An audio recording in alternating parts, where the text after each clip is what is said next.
Hi friends, வீட்டிலையே ஈஸியான முறையில் பிரியாணி எப்படி செய்யலான்னு வாங்க பார்த்துடலாம். பிரியாணினா யாருக்கு தான் பிடிக்காது? சின்ன குழந்தைங்களுக்கு கூட பிடிக்கும். அந்த பிரியாணியை வீட்டிலையே ஈஸியான முறையில் எப்படி செய்யலாம்? சிக்கன் 65 கிரேவி எல்லாம் வச்சு சாப்பிட்டு பார்க்கலாம் வாங்க. தக்காளி, வெங்காயம், பச்சை மிளகாய் எல்லாத்தையும் சாப் பண்ணி வச்சுக்கலாம். அப்புறம் குக்கரில் நெய் ஊற்றிக்கலாம். தேவையான அளவு நெய் ஊற்றி ஸ்பைசஸ்லாம் போட்டுக்கலாம். கறி லீவ்ஸ் போட்டுக்கலாம், சில்லி போட்டுக்கலாம். அப்புறம் நம்ம ஏற்கனவே கட் பண்ணி வச்சுருந்த வெங்காயத்தையும் சேர்த்துக்கலாம். ஆட் பண்ணிவிட்டு அதுக்கப்புறம் தக்காளியும் ஆட் பண்ணிக்கலாம். வெங்காயம் பொன்னிறமாக ஆனதுக்கப்புறம் தக்காளி ஆட் பண்ணால் கரெக்டாக இருக்கும். அடுத்து கொத்தமல்லி, அது கொஞ்சம் அதிகமாகவே போடுங்க, அப்போ தான் பிரியாணிக்கு நல்லாயிருக்கும். அப்புறம் ஜிஞ்சர் பேஸ்ட் வந்து ஃப்ரெஷ்ஷாக அரைச்சா அது ரொம்ப பிரியாணிக்கு ஈஸியாக நல்ல சுவையை கொடுக்கும். அடுத்து ஒரு ஜாரில் பச்சை மிளகாய், வெங்காயம், புதினா, கொத்தமல்லி 4ஐயும் கிரைண்ட் பண்ணிக்கலாம். கிரைண்ட் பண்ணி ஒரு பேஸ்ட் மாதிரி அது தனியாக எடுத்து வச்சுக்கலாம். அந்த தனியாக எடுத்து வச்சுக்கிட்ட பேஸ்ட்டை நம்ம ஏற்கனவே வச்சுருந்த குக்கரில் ஆட் பண்ணிக்கலாம்.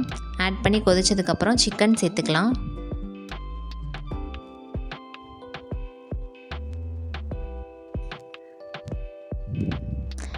நாங்கள் வந்து சக்தி மசாலாவோட பிரியாணி மசாலா தான் யூஸ் பண்ணுவோம், அதை சேர்த்துக்கோங்க. அப்புறம் கொஞ்சோண்டு கேர்ட் சேர்த்துக்கலாம்.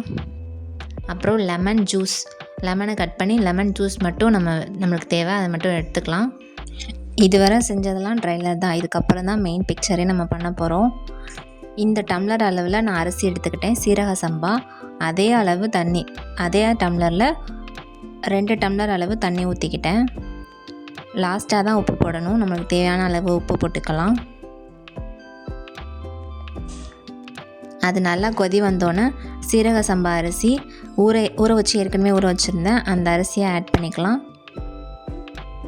அவ்வளோதான், குக்கர் விசில் போட்டு ஒரு விசில் வந்தோன்னே நம்மளோட சுட சுட சுவையான பிரியாணி ரெடி. நீங்களும் இந்த மாதிரி ஈஸியாக பண்ணிவிடுங்க. பிரியாணி மட்டும் வீட்டில் செஞ்சால் எப்படி? அதுக்கு கிரேவி செய்ய வேணாமா? அதுக்காக ஒரு கடாயில் எண்ணெய் ஊற்றி ஸ்பைசஸ்லாம் ஆட் பண்ணிக்கலாம். ஆட் பண்ணதுக்கப்புறம் வெங்காயம், தக்காளி, நல்லா சின்ன வெங்காயம் தான் எடுத்திருக்கேன். சின்ன வெங்காயம் தான் டேஸ்ட்டாக இருக்கும், அதனால் சின்ன வெங்காயத்தை நல்லா வதக்கிட்டு தக்காளியும் ஆட் பண்ணிவிட்டு கறி லீவ்ஸ் ஆட் பண்ணிக்கலாம்.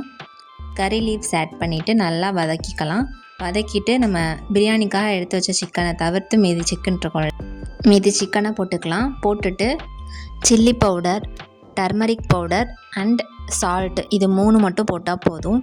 அதுக்கப்புறம் ஏற்கனவே அரைச்சி வச்சுருந்த பெருஞ்சீரகம், தேங்காய், இஞ்சி, பூண்டு விழுது இதெல்லாம் அரைச்சி வச்சுருந்தேன், அதையும் போட்டுட்டு கடைசியாக தேங்காய் ஊற்றி தேங்காயோட தண்ணி அதையும் ஊற்றி ஒரு கிரேவி கன்சிஸ்டன்சியில் வரும். அவ்வளோதான், சிக்கன் கிரேவி ரெடி. அப்புறம் சிக்கன் 65 பண்ணுறதுக்கு 3 பொடி தான் போட்டிருக்கேன். கார்ன்ஃப்ளவர் பொடி, சிக்கன் 65 பொடி, அப்புறம் கொஞ்சோண்டு கேசரி பவுடர், அது வந்து கலருக்காக ஆட் பண்ணியிருக்கோம். உங்களுக்கு வேணும்னா ஆட் பண்ணிக்கோங்க, அப்படி இல்லைன்னா ஆட் பண்ண வேணாம். அப்புறம் கொஞ்சோண்டு உப்பு போட்டு அவ்வளோதான், சிக்கன் 65க்கு பரட்டி வச்சாச்சு.